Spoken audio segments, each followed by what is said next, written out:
Hi, Michael Balesta here. Hope you are having a good day. It's time for Indians and Browns recaps as well as the upcoming schedule thanks to the content from the MLB At Bat app, MLB.com, NFL app, and NFL.com. Tuesday, the bats of the Cleveland Indians picked up where they left off from Sunday on the road against the Chicago White Sox. They did damage with 2 outs in the top of the first. Carlos Santana and Jordan Luplow were walked by Carson Fulmer. In between those two batters, Yasiel Puig hit a single. This set the stage for Jose Ramirez's grand slam coming off of his injury to make it 4-0. In the second inning, Roberto Perez added a solo home run against Hector Santiago. Cleveland was relentless, coming up with another big inning soon after. Puig drove a double to center field. Luplow took ball 4, and Ramirez struck his second deep ball, this one going for 3 runs in the third. Mike Clevinger did give up a pair of hits in the Chicago half inning, but kept the margin at 8. Cleveland kept adding to their hit total in the fifth. Franmil Reyes and Francisco Lindor each got on board. Oscar Mercado's 3-run long ball to left center made it 11 runs without reply. Clevinger had a very good game, struck out 10, only walked 1 in 7 innings to improve to 13-3. Fulmer, the 25-year-old, went to 1-2. It was hard to believe that on Wednesday the season would go in the wrong direction, but it did. After Ross Detwilder sat down Lindor, Mercado, and Carlos Santana, Chicago took the lead. Leury Garcia struck his 8th home run to lead off the first inning against Shane Bieber. Tim Anderson and Jose Abreu each recorded singles. Both were moved over a base on Yoan Moncada's groundout. Santana made an error by overthrowing Roberto Perez at home on a ground ball. 2 runs scored on the mistake, giving the home team a 3-0 lead, and the Indians got their first hit in the third inning. Reyes got a base hit to the left side. After Perez's groundout advanced the base runner, Mike Freeman drove the ball to center for an RBI single to get Cleveland on the board. Bieber could not put a 0 in the next frame. Like the bottom of the first, Anderson and Abreu got the better of the 24-year-old pitcher. Bieber looked like he might get out of trouble when he sat down Moncada and Zach Collins. However, Yolmer Sanchez hit the ball to right field for a single, giving the White Sox a 4-1 advantage. The game moved to the fourth. Daniel Palka got a 1-out hit, and then after Garcia struck out, the 2 and 3 hitters delivered singles again to plate another run for Chicago. There was some positive news in the top of the fifth. Ramirez hit the ball out of the park for a third time in 2 nights. His 23rd cut the lead to 5-2. Reyes and Perez were each able to make bat contact to create a first and third situation and no outs. Though Freeman contributed to Cleveland's third run, he grounded to Yolmer Sanchez, who started a double play. Leury Garcia could not continue because he hurt his shoulder. And against Evan Marshall, Cleveland tried to string something together in the top of the sixth. With 2 outs, Puig took ball 4 and later swiped second for his 19th stolen base. Jordan Luplow could not take advantage of the situation, leaving the right fielder stranded. Adam Cimber was called upon in the bottom of the sixth to get the third out. Anderson did get on following Ryan Cordell taking ball 4. Abreu lined out to Mercado, keeping the margin at 2. Cleveland put another scoring threat together in the next half inning. Marshall lost command to 2 of the first 3 batters. Ramirez and Perez would be left on because reliever Aaron Bummer got Greg Allen and Francisco Lindor to swing at strike 3.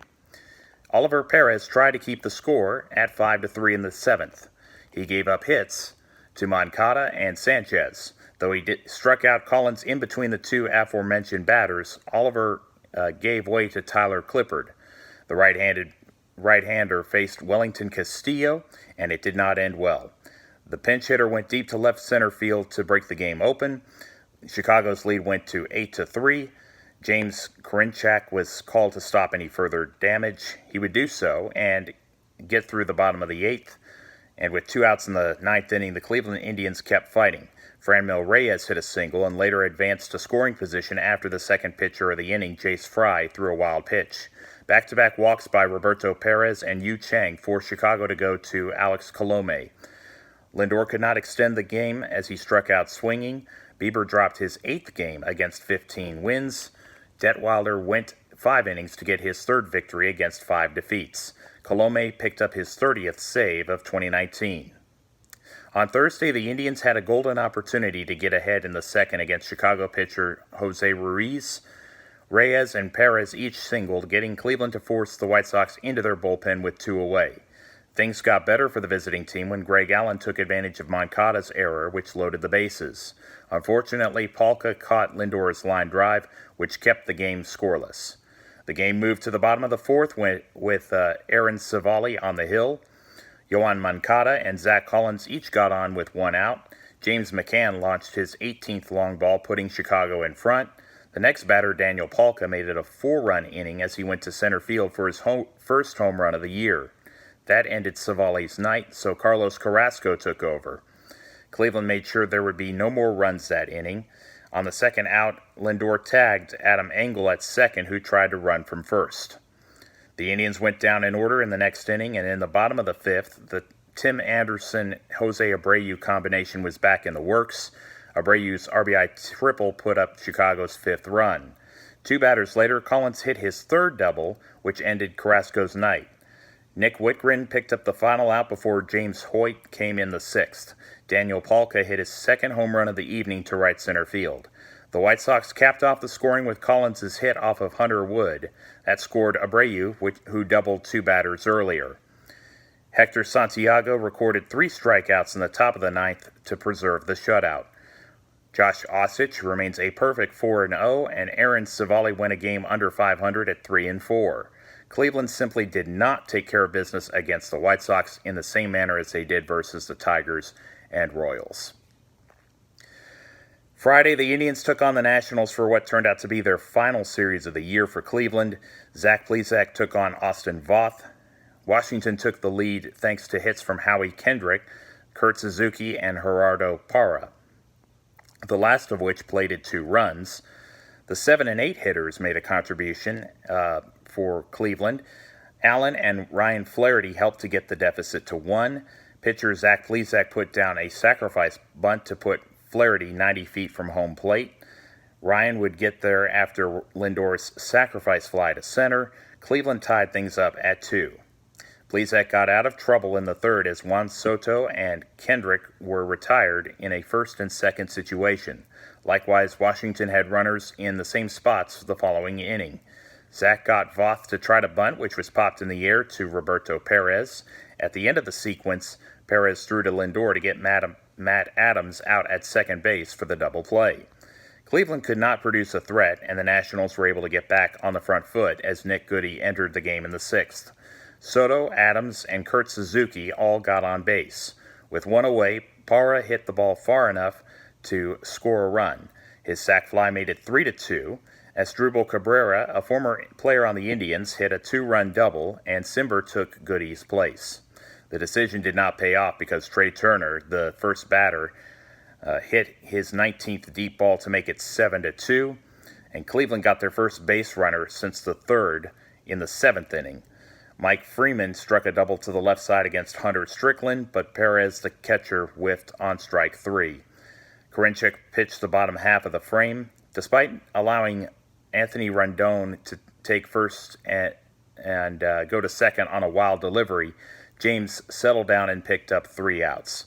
Dan Otero was not as fortunate. He yielded a solo home run to Gerardo Parra. Then Brian Dozier hit a double but was left stranded at second.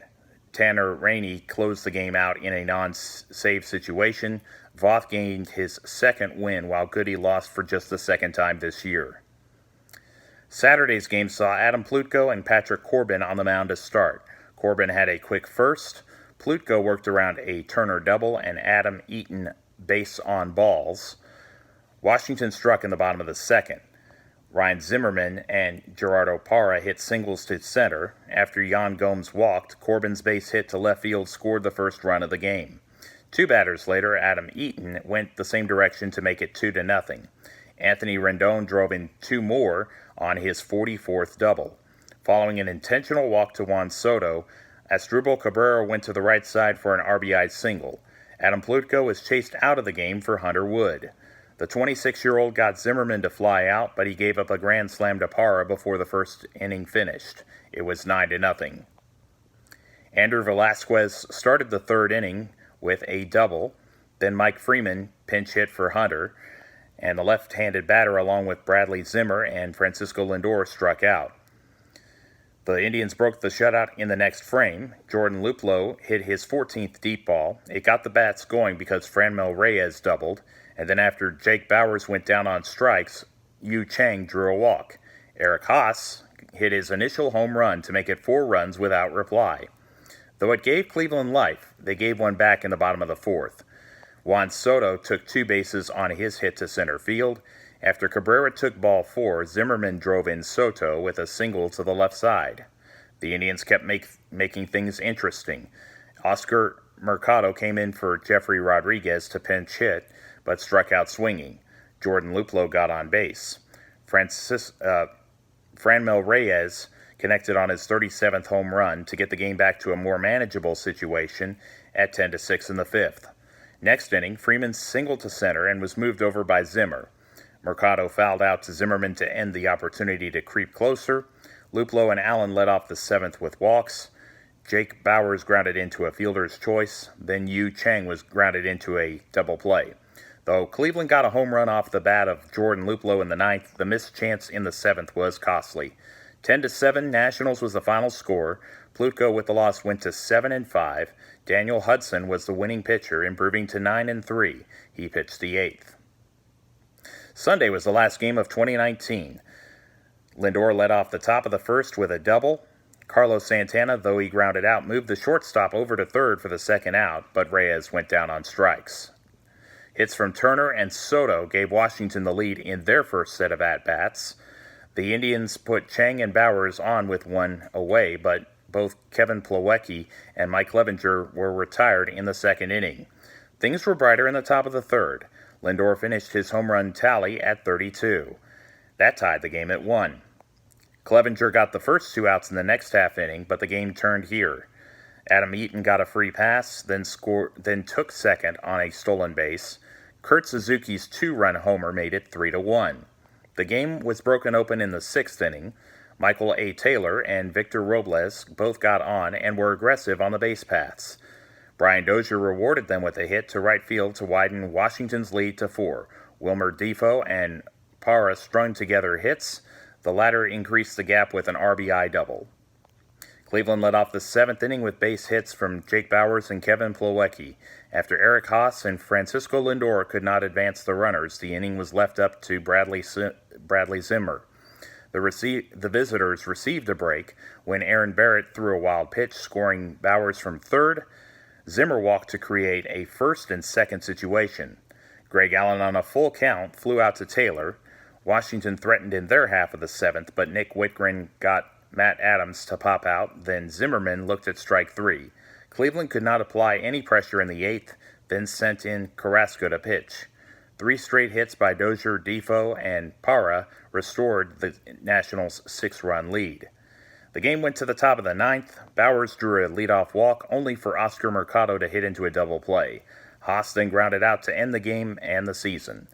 Washington won 8-2. Mike Clevinger finished at 13-4, and Joe Ross evened his mark to 4-4. Both teams finished 93 and 69 on the season. Cleveland finished 8 games behind Minnesota, second place in the American League Central Division, and they missed the wild card game by 3 games. The postseason starts tonight as the Washington Nationals host the Milwaukee Brewers for the National League wild card play-in game. Tomorrow features the Tampa Bay Rays in the West Coast to play the Oakland Athletics over in the American League's one-game playoff. Both games have a first pitch after 7 o'clock Central Time. The League Division Series gets underway on Thursday. The St. Louis Cardinals, Atlanta Braves, Los Angeles Dodgers, Minnesota Twins, New York Yankees, and Houston Astros are the rest of the protagonists for the 2019 postseason. I wish the Indians were there, but it still should be a fun October ride. Thank you for following the Indians all season long. I'm looking forward to next year. Meanwhile, the Cleveland Cavaliers open up their NBA season on Wednesday the 23rd against the Magic in Orlando, according to Cavs.com. And 3 nights later is their first home game versus the Indiana Pacers. San Lorenzo de Almagro from Buenos Aires, Argentina, visits Cleveland this coming Monday at 5 p.m. Central to start the preseason, says the league website.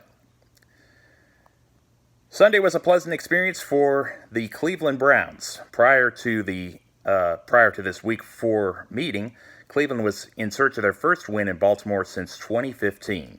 Both teams punted after 3 and outs on their initial possessions. The visiting team took over with 11:21 remaining in the opening quarter, just past their own 15.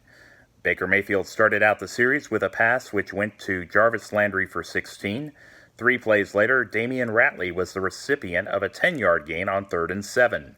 Later, the Browns gained a first down by penalty when Mayfield looked for Odell Beckham Jr., and then Marlon Humphrey was called for illegal contact on the play.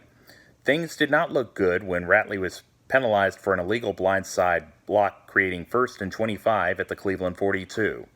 Pharaoh Brown was able to get a big chunk of yardage to get the team back on schedule. Landry and Dontrell Hilliard helped to gain another first down in the red zone. Nick Chubb touched the ball 5 times on the drive to loosen the Baltimore defense. The series concluded with Ricky Seals-Jones on the receiving end of a 9-yard touchdown pass from Mayfield. Austin Seibert converted the point after, and it was a 13-play, 84-yard drive, which ate up 8.5 minutes off the clock. It was very good to strike first on the road. The Ravens moved the ball on the next drive, but on 3rd and 7 from the Cleveland 46, Demarius Randall sacked quarterback Lamar Jackson for a 7-yard loss. Both teams picked up 1 first down on their next drive, but had to kick the ball away. The Browns got the ball back with more than 8 minutes left in the second quarter. Starting field position was not ideal, save for 2 possessions which were set up by turnovers, that being the Cleveland Browns. The fourth series began inside their own 10, and Chubb kept pounding away at the defense with carries of 8 and 10 to start. Landry then caught a ball over the middle for 18. 3 plays following that, Mayfield made his biggest mistake as he threw an interception to Maurice Kennedy. The Ravens made the most out of the turnover. Jackson ran for 29 yards on first down. 5 plays later, Mark Ingram fell on a loose ball to maintain possession. On the ensuing play, Jackson went to Miles Boykin after the 2-minute warning. Justin Tucker leveled the score at 7. Another sign of the maturation by this year's Cleveland Browns team happened at the end of the first half. On 2nd and 10 from their own 13, Mayfield threw to Landry for a 65-yard catch and run. Later on 3rd and 10 in the final minute, Landry appeared to be close, if not right at the first down marker, but was ruled a yard short after the booth review. Baker took the quarterback sneak to make the last play a moot point. The drive did stall, but they made sure to leave no time for Baltimore to respond, which was likely to happen in years past. Seibert made a 24-yard field goal, giving Cleveland a lead before the break. The Ravens knew that they would get the ball to start the second 30 minutes, so after taking a knee at the end of the first half, Baltimore started at their own 15 in the third quarter. Boykin went for 18 on 1st and 10. 2 plays afterward, Jackson used his legs for 17. Ingram gained 18 more. Cleveland's defense then rose to the occasion as Larry Ogunjobi tackled Jackson for no gain on 2nd and 8 from the 23. The Ravens had to settle for a 41-yard field goal from Tucker, tying the game at 10, almost 4 minutes elapsed in the third quarter. The Browns did not blink, answering the bell with a big play from Seals-Jones that went for 59 yards. Nick Chubb did the rest, scoring from 14 via the ground game. The drive was quick, traveling 75 yards in a minute and 34 seconds. Cleveland did concede plays to Nick Boyle, Ingram, Gus Edwards, and Seth Roberts, but once again the defense did not break. Jermaine Whitehead forced a fumble of Ingram, which was recovered by Chad Thomas. This time it was Cleveland's turn to use the mistake to their advantage. Chubb got 17 on first down from their own 26. From Cleveland's own 26, and then Seals-Jones picked up 14 3 plays later. Penalties threatened to end the drive after an offensive penalty, then a scuffle soon after. Landry got the team back to a more manageable third down after his 12-yard reception on 2nd and 15. Jarvis was the go-to guy on the next play, setting up a goal-to-go situation after a gain of 29. Chubb finished off another touchdown drive from 2 yards away, putting the Browns up 24-10 inside a minute left of the third quarter. The Ravens showed no quit in them, and Jackson found Roberts for 15 up to the Baltimore 40-yard line. Early in the fourth, Jackson moved the sticks into Cleveland territory. Mark Andrews then gained 11 on 2nd and long. Jackson ran for the necessary yardage on 3rd and 2. Edwards got big gains on his next 2 carries, which totaled 22 yards. Justice Hill and Marquise Brown each caught 5-yard passes to put the ball at the Cleveland 6. Andrews was open in the end zone on the 14th play of the drive. Myles Garrett was offside on the 2-point conversion attempt, moving the ball to the 1. Ingram ran it in, making it a 6-point game. As it turned out, it would not be an anxious final 10 minutes. After a false start penalty, Chubb made it a hat trick of rushing touchdowns. His 88-yard run made it a 2-possession game. Mayfield looked for Hilliard, but the ball fell incomplete on the 2-point try. So Cleveland's defense stopped Baltimore on 4th down in the next series with more than 8 minutes left. Chubb ran the ball twice to chew up more clock, earning another 3 points from the foot of Seibert. Baltimore picked up 2 first downs in their next series, but Jermaine Whitehead intercepted Jackson's deep ball for a touchback. The Browns made sure that the opposition spent their final 2 timeouts, even though they had to punt. The drama was not prolonged very much longer as Devereaux Lawrence intercepted the Louisville quarterback. Hilliard got the bulk of the carries on the drive, ultimately putting the game beyond doubt with a 1-yard score. Baltimore did go down the field one more time, but not before Schobert got in a sack. Hayden Hurst converted a 4th down for almost 30 yards. Then after a penalty, Willie Snead was open along the left side for a 50-yard touchdown pass with less than a minute left. The Browns did not have to worry about an onside kick. Mayfield took 1 knee, and Cleveland has now won both of their road games. They will have a chance for a 3rd in 6 days' time. The final score was Cleveland 40 and Baltimore 25. The North Texas Browns backers will meet at Red Rock Bar and Grill on the southeast corner of Midway and Frankfort. Be sure to come early to find a table to sit at. Kickoff for the Browns 49ers game from Santa Clara, California is Monday night at 7:15 p.m. Central Time. Cleveland enters Week 5 in first place in the division at 2-2. San Francisco comes off the bye rested at 3-0, and San Francisco the leaders in the NFC West. The other 3 AFC North teams are in action Sunday at noon. The Baltimore Ravens visit the Pittsburgh Steelers, while the Cincinnati Bengals will be hosting the Arizona Cardinals. The Ravens are 2-2, the Steelers sit at 1-3, while the Bengals remain winless at 0-4. So, the final score last night in Monday Night Football was 27-3, Pittsburgh beating Cincinnati.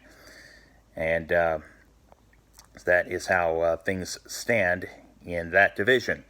So please check out the Facebook group North Texas Browns Backers page and hit the like button for the latest updates there.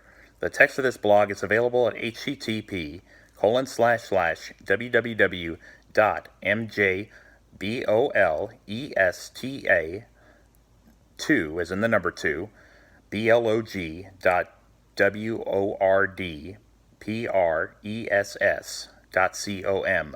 So http://www.mjbolesta2blog.wordpress.com.